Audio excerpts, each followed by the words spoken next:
আজ নাসিরউদ্দিন পাটোয়ারীকে গুলিবিদ্ধ করে হত্যা করায় মির্জা আব্বাস বিএনপি নির্বাচনে বিজয়ী হয়ে স্বৈরাচার হয়েছে। দর্শক দেখতে পাচ্ছেন সেনাবাহিনীর টহল দিচ্ছে নাসিরউদ্দিন পাটোয়ারী গুলিবিদ্ধ হওয়ার পর রাজপথ উত্তাল, ইনকিলাব মঞ্চে শিক্ষার্থীরা আন্দোলন করতেছে। এদিকে আজ মির্জা আব্বাস নাসিরউদ্দিন পাটোয়ারীর খারাপ অবস্থা করেছে রাজপথে। নাসিরউদ্দিন পাটোয়ারী তারেক রহমান এবং বিএনপিকে নিয়ে কুমন্তব্য করেছিল। এই নিয়ে রাজপথে শাস্তি পেয়েছে বিএনপি কর্মীদের হাতে। ভোট শেষ হলেও এখন উত্তপ্ত ঢাকা ৮ আসনের মাঠ। মির্জা আব্বাস জয়ী হলেও প্রতিদ্বন্দ্বী এনসিপি নেতা নাসিরউদ্দিন পাটোয়ারী এখনো লড়াই চালিয়ে যাচ্ছেন। নির্বাচনের ফলাফলকে চ্যালেঞ্জ করে ১১ দফা অভিযোগ নিয়ে নির্বাচন কমিশনে আবেদন করেছেন তিনি। অতিরঞ্জিত কোনো কিছুই ভালো না। আপনি ইট মালবেন, আপনার মতো পাটকেল আসবে ভাই।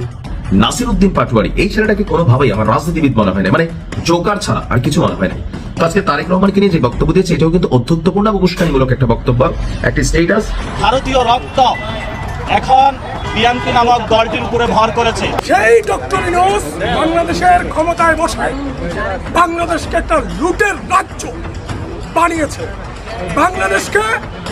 বাংলাদেশের অর্থনীতিকে, বাংলাদেশের রাজনীতিকে পুরোপুরি ধ্বংস করে দিয়েছেন এই পাপিস্ট। বিএনপি হয়তো ভেবেছিল খুব সহজেই সরকার গঠন করে ফেলবে, কিন্তু এই ৩০ আসনের আইনি লড়াই তাদের এখন গলার কাঁটা হয়ে দাঁড়াতে পারে। বিএনপি সরকার গঠন নিয়ে প্রশ্নবিদ্ধ হয়েছে। আজকে নাসিরউদ্দিন পাটোয়ারী আবারও তারেক রহমান এবং বিএনপিকে নিয়ে অ্যাকশনমূলক বক্তব্য দেয়। সেই বক্তব্য দেওয়ার পর সরাসরি মির্জা আব্বাসের লোকেরা তার উপর আক্রমণ করে খারাপ অবস্থা করে। দর্শক শ্রোতা, নাসিরউদ্দিন পাটোয়ারী নির্বাচনে পরাজিত হওয়ার পর থেকেই রাজপথে অবস্থান করছে। তার কর্মীদেরকে নিয়ে প্রতিবাদ করতেছে। এই নির্বাচনকে সে মানতেছে না এবং এই বিষয় নিয়ে অনেকে যে আলোচনা করতেছে সেইটাও দেখাবো। আসুন, আমরা কথা বাড়াচ্ছি না, আমরা সরাসরি ভিডিওর মূল আলোচনা চলে যাচ্ছি। ভোট শেষ হলেও এখন উত্তপ্ত ঢাকা ৮ আসনের মাঠ।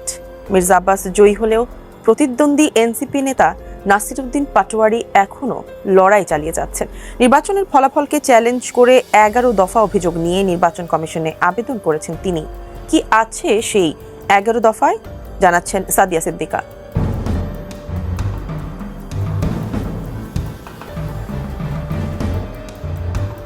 ত্রয়োদশ জাতীয় সংসদ নির্বাচনের রেশ কাটতে না কাটতেই ঢাকা ৮ আসনকে কেন্দ্র করে শুরু হয়েছে নতুন রাজনৈতিক ও আইনি উত্তেজনা। এই আসনে বাংলাদেশ জাতীয়তাবাদী দল বিএনপির বিজয় প্রার্থী মির্জা আব্বাসের ফলাফলকে চ্যালেঞ্জ করে ভোট পুনর্গণনার আবেদন জানিয়েছেন জাতীয় নাগরিক পার্টি এনসিপির মুখ্য সমন্বয়ক নেতা নাসিরউদ্দিন পাটোয়ারী। একই সঙ্গে তিনি নবনির্বাচিত সংসদ সদস্য মির্জা আব্বাসের শপথ গ্রহণ স্থগিত রাখারও জোরালো দাবি জানিয়েছেন। গত রোববার প্রধান নির্বাচন কমিশনার বরাবর এই আবেদন জমা দেন নাসিরউদ্দিন পাটোয়ারীর পক্ষে এনসিপি নেতা কাজী ফখরুল ইসলাম। আবেদনে নির্বাচনের স্বচ্ছতা নিয়ে প্রশ্ন তুলে ১১ দফার একটি বিস্তারিত অভিযোগনামা পেশ করা হয়। সেখানে ১২টি ভোট কেন্দ্রে ঘটা ভয়াবহ অনিয়ম ও ভোট কারচুপির সুনির্দিষ্ট তথ্য তুলে ধরা হয়েছে। নাসিরউদ্দিন পাটোয়ারীর দাবি, মির্জা আব্বাস ও তার পরিবারের সদস্য সহ দলীয় নেতাকর্মীরা সরাসরি ভোট রিগিং, ফলাফল আটকে রাখা এবং বাতিলকৃত ভোটকে অবৈধভাবে গণনায় অন্তর্ভুক্ত করার মতো কর্মকাণ্ডে লিপ্ত ছিলেন। আবেদনে আরো গুরুতর অভিযোগ আনা হয়েছে সংশ্লিষ্ট নির্বাচনী কর্মকর্তাদের বিরুদ্ধে। নাসিরউদ্দিন পাটোয়ারী উল্লেখ করেছেন, ভোট কারচুপি ও অনিয়মের এক পর্যায়ে সংশ্লিষ্ট কেন্দ্রগুলোর প্রিজাইডিং অফিসার এবং আসনের রিটার্নিং অফিসারও এই প্রক্রিয়ায় জড়িয়ে পড়েন। অভিযোগ করা হয় যে নিয়মতান্ত্রিকভাবে তাকে বিজয়ী ঘোষণা না করে ধানের শীষ প্রার্থীকে অন্যায়ভাবে বিজয়ী ঘোষণা করা হয়েছে। তিনি বলেন, এই দরখাস্তের মাধ্যমে তিনি কারচুপি ও অনিয়মের বিষয়গুলো নির্বাচন কমিশনের নজরে এনেছেন এবং আইন ও বিধি মোতাবেক ব্যবস্থা নেওয়ার আহ্বান জানিয়েছেন তিনি। নির্বাচন কমিশনের দেওয়া তথ্য অনুযায়ী ঢাকা ৮ আসনে মির্জা আব্বাস মোট ৫৯,৩৬৬টি ভোট পেয়ে জয়ী হয়েছেন। তার নিকটতম প্রতিদ্বন্দ্বী নাসিরউদ্দিন পাটোয়ারী পেয়েছেন ৫৪,১২৭টি ভোট।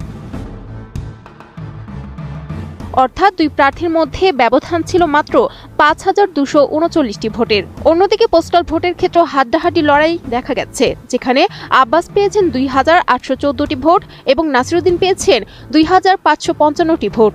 রাজনৈতিক বিশ্লেষকদের মতে অত্যন্ত অল্প ব্যবধানে পরাজয় এবং সুনির্দিষ্ট ১২টি কেন্দ্রে অনিয়মের অভিযোগ নির্বাচন কমিশনের জন্য একটি বড় পরীক্ষা হয়ে দাঁড়িয়েছে। ত্রয়োদশ জাতীয় সংসদ নির্বাচনের সবচেয়ে আলোচিত আসনগুলোর অন্যতম ছিল ঢাকা ৮ আসন। অতিরঞ্জিত কোনো কিছুই ভালো না। আপনি ইট মালবেন, আপনার মতো পাটকেল আসবে ভাই। এটা তো বাংলাদেশের বাস্তবতা, তাই না? তো এখন আপনি যদি নিজে নিজে খোসাইয়া ইট মেরা পাটকেল খান, তখন তো মানুষের আসলে কিছু বলার থাকবে না। আমরা যারা অন্যায় নিয়ে কথা বলি, আমাদের যারা যতটুকু সম্ভব প্রতিবাদ করি, সেখানে তো আমরা আসলে দোষ দেখবো না। বাংলাদেশের রাজনৈতিক ইতিহাসে যেই দলগুলো নির্বাচনে হাইরা যায়, তারা জীবনেও স্বীকার করে না যে নির্বাচন সুষ্ঠু হয়েছে। তবে যে যে আসনে জিতে বলে আমার আসনটা ছাড়া বাকি সবগুলা নির্বাচন এখানে কারচুপি হয়েছে, ইঞ্জিনিয়ারিং হয়েছে, অথবা পাতানো নির্বাচন ছিল, নানানজন নানানভাবে নানান নির্বাচনে মন্তব্য করেন। একদিকে যখন জনাব তারেক রহমান আপনার এই নির্বাচনে বিজয়ের পর জামায়াতের যিনি প্রধান আছেন ডক্টর শফিক সাহেব, এনসিপির যে প্রধান আছেন নাহিদ, তাদের বাসায় দেখা করতে গেলেন। অপরদিকে নাসির উদ্দিন পাটোয়ারি, এই ছেলেটাকে কোনোভাবেই আমার রাজনীতিবিদ মনে হয় না, মানে জোকার ছাড়া আর কিছু মনে হয় নাই। তো আজকে তারেক রহমানকে নিয়ে যে বক্তব্য দিয়েছে, এটাও কিন্তু অধ্যুত্বপূর্ণ এবং উস্কানিমূলক একটা বক্তব্য, একটা স্টেটাস। আর এই স্টেটাসের পর বিএনপির নেতাকর্মীরা তারা যদি নাসির উদ্দিন পাটোয়ারির বিরুদ্ধে কোনো অ্যাকশনে যায়, তখন আপনি কিভাবে থামাবেন? একদিকে মির্জা আব্বাসকে গুতাইতে গুতাইতে গুতাইতে ওনার মানে অস্তিত্বের উপর আঘাত নিয়ে আসছিল। এবার তারেক রহমানকে নিয়ে কি দিচ্ছে জানেন? অভিনন্দন। তারেক রহমানকে অভিনন্দন দিচ্ছে। নিচের অংশটা হচ্ছে trolling, engineer Tarek Rahman. Engineer Tarek Rahman কেন বললো? সম্ভবত কি বলা হয়েছে, জনাব তারেক রহমান তার এই যে নির্বাচনী ক্যাম্পেইনিং এর সময় তিনি কোনো একবার বলছিলেন যে তার ইঞ্জিনিয়ারিং ভালো লাগতো বা কিছু একটা সম্ভবত তিনি বলছিলেন। তো সেই বিষয়টাকে সামনে নিয়ে আসছে যে ইঞ্জিনিয়ার তারেক রহমান জাতীয় ইলেকশন ইঞ্জিনিয়ারিং এর 13তম ব্যাচে সাফল্যের জন্য শুভেচ্ছা। কথাটা কিন্তু অনেক ব্যাখ্যামূলক। বলা হচ্ছে যে এই ইলেকশনটা ইঞ্জিনিয়ারিং হয়ে গেছে। ইঞ্জিনিয়ারিং মানে কি? এটা পাতানো ছিল। ডক্টর ইউনূস, নির্বাচন কমিশন এবং বিএনপি তারা মিলা নাকি এই নির্বাচনটাকে ইঞ্জিনিয়ারিং করে ফেলছে। তো সেই কারণে নাসির উদ্দিন পাটোয়ারি বুঝাইতে চাইছে জাতীয় ইলেকশনে ইঞ্জিনিয়ারিং এর 13তম ব্যাচে, অর্থাৎ আমি জানি না মানে কতগুলা নির্বাচনটা হচ্ছে ত্রয়োদশ জাতীয় সংসদ নির্বাচন, সেই ক্ষেত্রে সে লিখছে 13তম ব্যাচে। তো এর আগে 12তম ব্যাচ পর্যন্ত নির্বাচন ইঞ্জিনিয়ারিং হয়েছে। তো সেই জন্য সে লিখছে আইসা ইঞ্জিনিয়ারিং এর 13তম ব্যাচে মানে ত্রয়োদশ জাতীয় সংসদ নির্বাচনে সাফল্যের জন্য শুভেচ্ছা জাতীয় ইলেকশন ইঞ্জিনিয়ারিং এর। অর্থাৎ বিষয়টা বোঝার জন্য মাথার মধ্যে একটু তেরা আসবে। তো এই ধরনের বক্তব্যের আমি বিষয়টা বুঝাই, মাঝে মাঝে রিয়েকশন হয়। নাসির উদ্দিন পাটোয়ারি যতগুলো বক্তব্য দিচ্ছে এই নির্বাচনকে কেন্দ্র করে, এর আগেও বিএনপিকে নিয়ে নাসির উদ্দিন পাটোয়ারি বা জনাব তারেক রহমানকে নিয়েও যেভাবে অধ্যত্বপূর্ণ কথা বলতো, রাজনৈতিক শিষ্টাচার এখানে কিছুই নাই। আপনি এখান থেকে শিক্ষণীয় কোনো কিছু ছিল না। মানে ডক্টর ইউনূস শেল্টার দিয়ে রাখছে, মাঠ পর্যায়ের শক্তি ছিল, যা খুশি মন চায় তাই বলছে। আওয়ামী লীগ এটা তো বলেই। সাথে সাথে তারেক রহমানকে নিয়ে, বিএনপিকে নিয়ে, জিয়া পরিবার নিয়েও, শহীদ প্রেসিডেন্ট জিয়াউর রহমানকে নিয়েও মাঝে মাঝে সে দুই একটা মন্তব্য করতো। সো বিএনপির পোলাপেন যারা আছে, যারা যেই দলটার ভক্ত, তাদের তো ভাই এটার মধ্যে গায়ে লাগে, লাগাটাই বিষয়, তাই না? তো সেই কারণে তারা রিয়েকশন দিতে পারে। আর এখন যদি কোনো একটা রিয়েকশন হয়, নাসির উদ্দিন পাটোয়ারি চাচ্ছে ওই যে মির্জা আব্বাস বলতো, সে চায় আমাকে মারো তোমরা। তো নির্বাচনের আগে মারে নাই কেন? কারণ যদি নির্বাচনের আগে কোনো একটা টাচ হইতো নাসির উদ্দিন পাটোয়ারির গায়ে, একটা ইলেকশনের সিম্পেথি অবস্থান তৈরি হইতো, মির্জা আব্বাসেরা বুঝতেন, তিনি তো বলতেন। তো এখন যদি আসলে নাসির উদ্দিন পাটোয়ারি একই ভাষায় এরকম মন্তব্য করে, ভারতীয় রক্ত এখন বিএনপি নামক দলটির উপরে ভর করেছে। আমাদেরকে যেইভাবে ঢাকা আসনে হারানো হয়েছে ভোট চুরির মাধ্যমে, আমি বলেছিলাম আপনাদেরকে এই ইলেকশনে ইঞ্জিনিয়ার তারেক রহমান না প্রধানমন্ত্রী হওয়ার দিকে যাচ্ছেন। তারেক রহমান উনি যেই ধরনের ইঞ্জিনিয়ারিং করেছেন, যেটার মধ্যে এস্টাবলিশমেন্টেরও অনেকে অংশ ছিল এবং প্রশাসনেরও অনেকে জড়িত ছিল, এটা আপনারা জনগণের উপরে একটি জুলুমতন্ত্র চাপিয়ে দিলেন। বাংলাদেশে যে ঘটনাটি ঘটেছে এটা একটি নির্মম ইতিহাস। আপনারা জানেন যে 71 সালে এই ধরনের কাহিনী আমরা দেখেছি। নারীদেরকে রেপ করা, নারীদেরকে বাড়ি থেকে তুলে নেওয়া, যেই সংস্কৃতিটা, সেই সংস্কৃতির বীজ এবং রক্ত বিএনপির মধ্যে নির্বাচনের মধ্য দিয়ে ভর করেছে। কেন করেছে? কারণ এই ইলেকশনে ভারতীয় শক্তির সাথে যেভাবে হাসিনা আঘাত করে চলেছিল এবং হাসিনার সন্ত্রাসী বাহিনী ধানের শীষে ভোট দেওয়ার কারণে যেভাবে রেপ করেছিল, তেমনিভাবে ভারতীয় রক্ত এখন বিএনপি নামক দলটির উপরে ভর করেছে। সেই জন্য তারা গণ অভ্যুত্থান থেকে গড়ে ওঠা জাতীয় নাগরিক পার্টি শাপলা-কলি প্রতীকে ভোট দেওয়ার কারণে আমাদের সম্মানিত বোনকে যেভাবে তারা দর্শন করলো, গণদর্শন, এটা বাংলাদেশের ইতিহাসে একটি নজিরবিহীন ঘটনা হয়ে থাকলো। কেন তারা করেছে? এই ইলেকশনে মা এবং বোনেরা সবাই এগিয়ে এসে দাঁড়িপাল্লা শাপলা-কলিতে ভোট দিয়েছিলেন।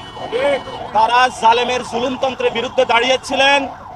যদি এটা অন্যায় হয় এবং আমরা বিভিন্ন জায়গায় দেখেছি আমাদের অনেক ভাইকে খুন করা হচ্ছে, বাড়িঘর হামলা এবং মামলার মধ্য দিয়ে তাদেরকে নিয়ে যাওয়া হচ্ছে। আমরা অতি দ্রুত বাংলাদেশে নারীদের জন্য নিরাপদ একটি বাংলাদেশ চাই, যেই বাংলাদেশে ভারতীয় শক্তির নতুনভাবে আঘাত গোষ্ঠী বিএনপি কোন নারীদের উপরে ধর্ষণ তো দূরের কথা, একটি কটু কথা বলার সুযোগ পাবে না। এই জন্য বাংলাদেশের জনগণকে নতুনভাবে লড়াইয়ের আমরা আহ্বান জানাচ্ছি।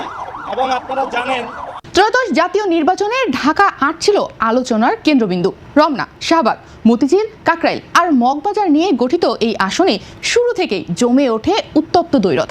একদিকে দীর্ঘদিনের অভিজ্ঞ রাজনীতিক মির্জা আব্বাস, অন্যদিকে আলোচনায় উঠে আসা নাসিরউদ্দিন পাটোয়ারি। প্রচারণার মাঠে অনেক সময় মনে হয়েছে যে বেশি সরব, যে বেশি দৃশ্যমান তিনিই হয়তো এগিয়ে থাকবেন, কিন্তু শেষ পর্যন্ত ফল বলেছে ভিন্ন গল্প।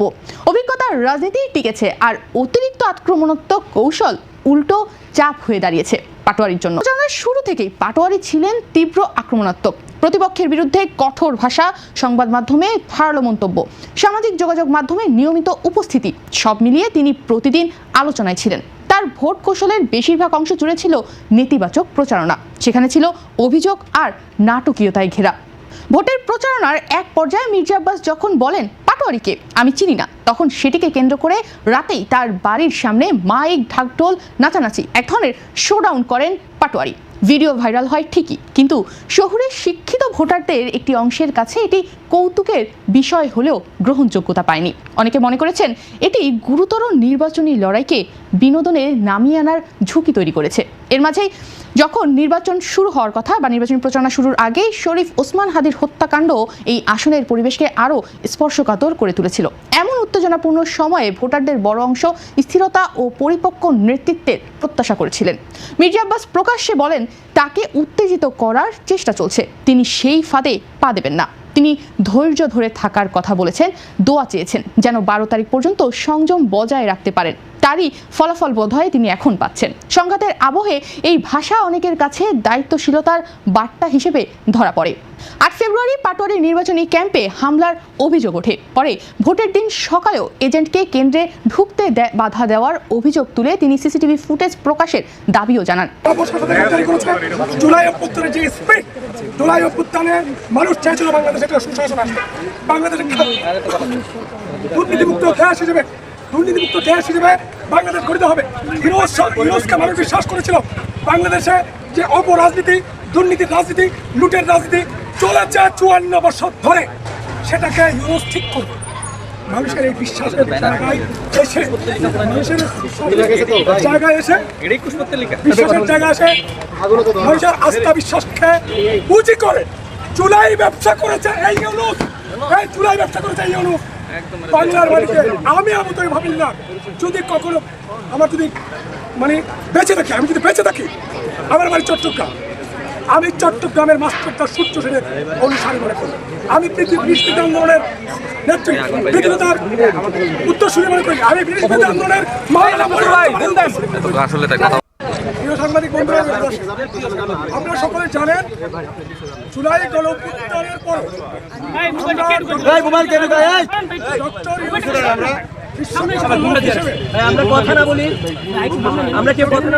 ডক্টর ইউনূস সাহেবকে বিশ্বখ্যাত লোক বলে, দেশের উন্নতি অগ্রগতি ত্বরান্বিত করবে বলে জনগণ এবং ছাত্রছাত্রীরা ওনাকে একটা বিশ্বাস করেছিল। কিন্তু দুর্ভাগ্যজনক হলেও সত্য যে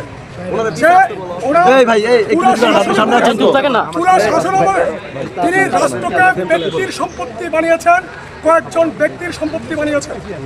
এই ডক্টর ইউনূস সাহেব যখন ঢাকা প্রথম নোবেল পান, আমি আবু তাহের হাবিলদার এই ঢাকা বিশ্ববিদ্যালয়ে প্রথম অভিনন্দন জানিয়ে মিছিল বের করি। তৎকালীন রাজনৈতিক দলগুলো, ছাত্র সংগঠনগুলো এর বিরোধিতা করেছিল। আমরা চেয়েছিলাম তাকে একটা সম্মান দেয় ঢাকা বিশ্ববিদ্যালয়ের জায়গা থেকে, কিন্তু সেই আমাকে যে ডক্টর ইউনূসকে অভিনন্দন জানানোর জন্য ঢাকা বিশ্ববিদ্যালয়ের মাটিতে আমি অভিনন্দন মিছিল বের করেছিলাম, সকলকে তোয়াক্কা না করে, সেই ডক্টর ইউনূস বাংলাদেশের ক্ষমতায় বসায় বাংলাদেশকে একটা লুটের রাজ্য বানিয়েছে। বাংলাদেশের অর্থনীতি দর্শক আপনারা তো দেখলেন এখানে কি কথা হচ্ছে। এখানে আমরা দেখতে পাচ্ছি নাসিরুদ্দিন পাটোয়ারির বক্তব্য, এবং নাসিরুদ্দিন পাটোয়ারি যে নির্বাচনে পরাজিত হয়ে সে শান্ত হয় নাই, এখনো অনেক প্রতিবাদ করতেছে, সেইগুলো নিয়েই দর্শক শ্রোতাই কথাগুলো হচ্ছে গাইজ। এই বিষয়গুলো দেখে এবং দেশের রাজনৈতিক প্রেক্ষাপটগুলো নিয়ে আপনাদের মন্তব্য কি? আপনাদের গুরুত্বপূর্ণ মন্তব্যটা অবশ্যই আপনারা আমাদের কমেন্ট বক্সে লিখে যাবেন। আর হ্যাঁ, তখন আপনাদেরকে আমরা যা কিছু দেখিয়েছি সব কিছু আমরা সোশ্যাল মিডিয়া থেকে সংগ্রহ করেছি, এইখানে আমাদের নিজস্ব কোনো মন্তব্য নেই বা আমাদের নিজস্ব কোনো সিদ্ধান্ত নেই। সর্বশেষ আপনাদের কাছে আমাদের রিকোয়েস্ট থাকবে, আপনারা আমাদের চ্যানেলে নতুন দর্শক হয়ে থাকলে চ্যানেলটি সাবস্ক্রাইব করবেন এবং পাশে থাকা বেল বাটনটি বাজাবেন, যাতে করে নেক্সট ভিডিওটা সবার আগে আপনাদের কাছে পৌঁছে যায়। ধন্যবাদ।